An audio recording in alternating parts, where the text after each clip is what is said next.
आज हम लोग क्वेश्चन नंबर 6 लगाएंगे। Pass entries in the books of mister Rupani of Gujarat assuming CGST at the rate 9% and SGST at the rate 9%.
First transaction है purchase goods for ₹2 lakh from Suryakant of Jaipur Rajasthan on credit.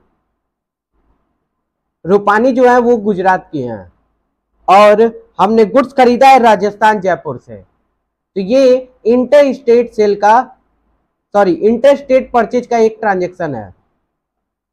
तो यहां पर हम CGST और SGST डेबिट नहीं करेंगे, ठीक है। इनपुट CGST और SGST को हम डेबिट नहीं करेंगे, यहाँ पे इनपुट IGST को डेबिट करेंगे। आइए एंट्री बनाते हैं।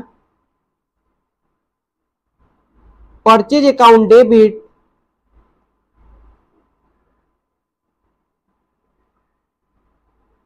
Input IGST debit.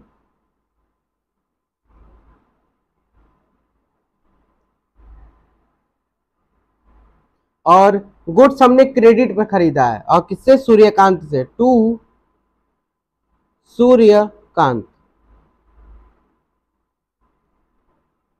गुड्स हमने खरीदा है 2 लाख का, तो परचेज अकाउंट में 2 लाख लिखेंगे और 2 लाख पे CGST और SGST दोनों को ऐड करके 18% हम IGST में चार्ज कर देंगे, ठीक है।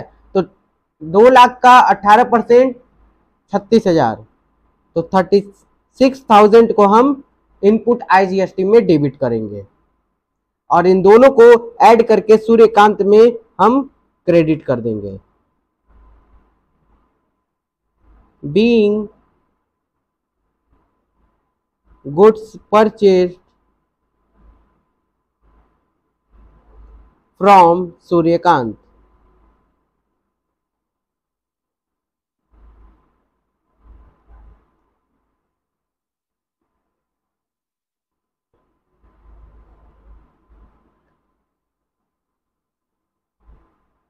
नेक्स्ट ट्रांजेक्शन है sold goods for ₹1,50,000 to mister Pawar of Mumbai Maharashtra and the cheque receipt was sent to bank. Pawar को हमने इस बार गुड सेल किया है और ये महाराष्ट्र के हैं, तो हमने इंटर स्टेट सेल किया है। तो ये यहाँ पर भी हम CGST और SGST नहीं लिखेंगे, हम IGST लिखेंगे। तो एंट्री बनाएंगे, चेक रिसीव हुआ और इमीडिएटली हमने बैंक में सेंड कर दिया, तो चेक का अमाउंट बैंक में आएगा, तो bank account debit.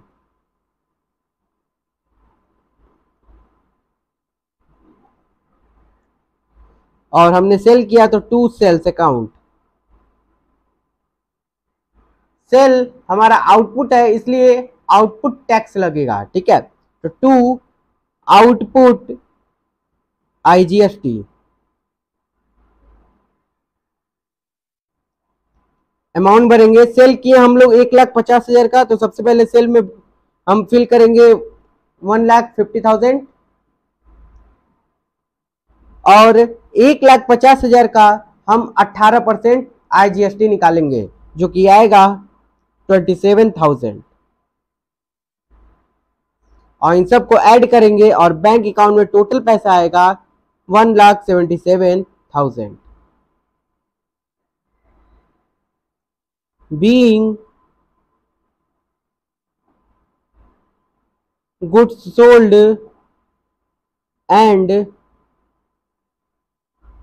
check received.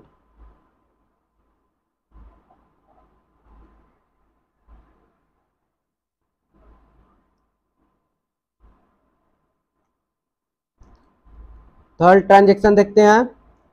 Sold goods for ₹2,50,000 with in the state on credit. With in the state हमने गुड्स सेल किया है और 2.5 लाख का सेल किया है. ठीक है, ऑन क्रेडिट पर है. तो क्रेडिट पर है तो कैश तो मिला नहीं. तो कैश नहीं मिला तो हम क्या करेंगे, कस्टमर के नाम को हम डेबिट करते हैं. कस्टमर का नाम भी नहीं दिया है इसलिए हम कस्टमर को डेटर अकाउंट डेबिट करेंगे. डेटर का मतलब होता है वो पर्सन जो पैसा देता है. डेटर हिंदी में कहते हैं देनदार. डेटर अकाउंट डेबिट और सेल किए तो टू सेल्स अकाउंट. सेल हमारा आउटपुट है इसलिए आउटपुट CGST और SGST. क्यों? क्योंकि विद इन द स्टेट है. To output CGST and to output SGST. Sale किया है हमने 2.5 लाख का तो 2,50,000 सबसे पहले सेल में हम फिल करेंगे और इसका 9% एंड 9% 22,500 एंड 22,500 और इन सबको ऐड करेंगे 2,95,000.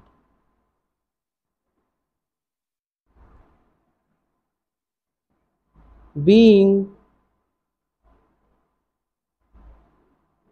goods sold on credit.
Next transaction है पेड इंश्योरेंस प्रीमियम आप 20,000 बाई चेक. चेक के थ्रू हमने इंश्योरेंस प्रीमियम पे किया तो हमारे पास से क्या हुआ, चेक हमने पे कर दिया है. यानी कि चेक देने का मतलब हमारे बैंक से पैसा कटेगा तो टू बैंक से पैसा निकलेगा इसलिए टू बैंक अकाउंट. और इंश्योरेंस प्रीमियम हमारे लिए एक्सपेंस है तो एक्सपेंस है तो इंश्योरेंस प्रीमियम को डेबिट कर देंगे.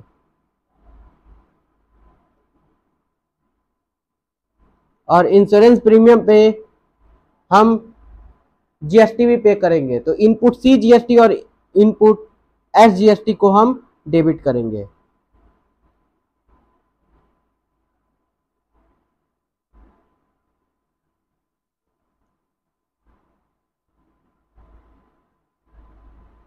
इंश्योरेंस प्रीमियम हमने पे किया है. एक्सपेंस है हमारा 20,000 का और 20,000 पे 9% एंड 9% 1,800 एंड 1,800. टोटल हमारे पास से जो नेट अमाउंट गया होगा वो होगा, इन सबको ऐड करेंगे तो 23,600.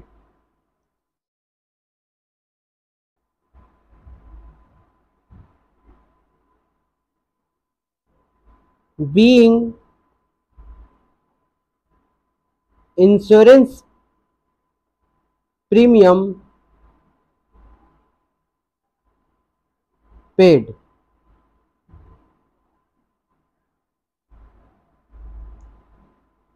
नेक्स्ट ट्रांजेक्शन है purchase furniture for office for ₹60,000 by cheque. हमने फर्नीचर खरीदा है और चेक से पेमेंट किया है, तो फर्नीचर खरीदा है, फर्नीचर आया, furniture account debit,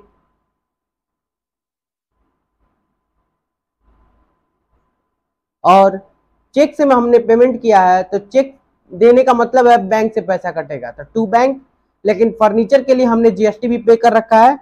input CGST account debit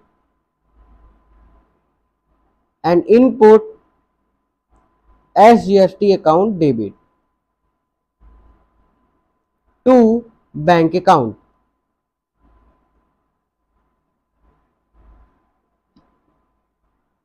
furniture है 60,000 का और उस पर 9% और 9% यानी कि 5,400 एंड 5,400, इन सब को ऐड करेंगे तो नेट जो अमाउंट हमने पे किया that is 7,800। Being furniture purchased by check।